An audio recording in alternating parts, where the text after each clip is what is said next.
Sevdik deli kimi birbirimizi, kader ayrı saldı biz ikimizi.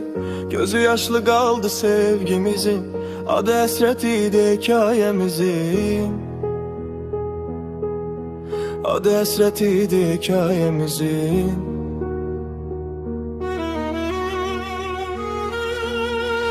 Çok güzel sevmiştik birbirimiz, ayrılık puç etti ümidimiz. Zorla ayırdılar ellerimizi, bedbəxt eylediler her ikimizi.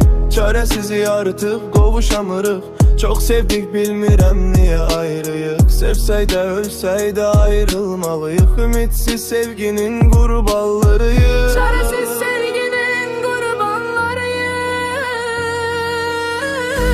Qara sevda oldu hikayemiz, kaldı boynu bükük yetim sevgimiz.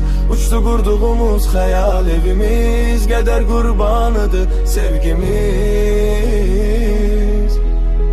Keder kurbanıdır sevgimiz.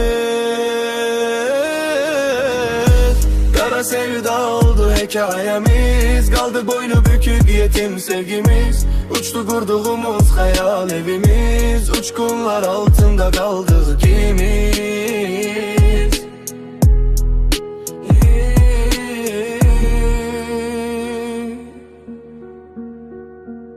Sen benden ayrılsan ben senden uzak, axı sevə sevə necə unudaq. Boş olan xəyala necə tutunaq, sonumuz üsrandı qəbullanaq. Yoxdur qədərdə qovuşmaq, bu qara sevdayla neyləyək axı.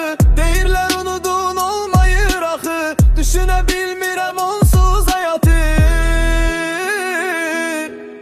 Necə ürəyimdən çıxarım axı, Necə ürəyimdən çıxarım axı. görə bilmədilər sevgimizi, kimsədə olmayan eşkimizi. Yandıq görmədilər küllərimizi, qurtara bilmədik sevgimizi. Qurtara bilmədik sevgimizi. Neyləyək biz iki çarəsiz bədbəxt, ölümdən ağırdı onsuz da həsrət. Gəl bu hekayəni belə bitirək, birbirimizi yox həyatı tərk edər. Birbirimizi yox həyatı tərk edər. Kara sevda oldu hikayemiz, kaldı boynu bükük yetim sevgimiz. Uçtu kurduğumuz hayal evimiz, uçkunlar altında kaldık ikimiz.